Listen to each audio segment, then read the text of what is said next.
Welcome back to the channel. Today, we will look at a simple but very useful feature inside the Trello mobile app.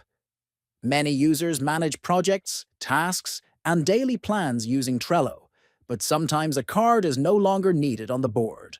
First, open the Trello app on your mobile device. Next, navigate to the board that contains the card you want to archive. Then, locate the specific card.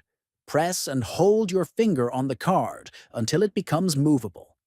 Finally, drag the card toward the archive option that appears on the screen. Release it, and the card will be archived immediately.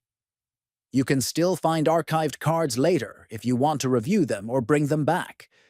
Archiving cards in Trello is a great way to reduce clutter, focus on active tasks, and keep everything neatly arranged on your boards. This helps you stay productive and maintain a clear workflow. If you found this tutorial helpful, consider subscribing to the channel, give the video a like, and share it with others. Thanks for watching.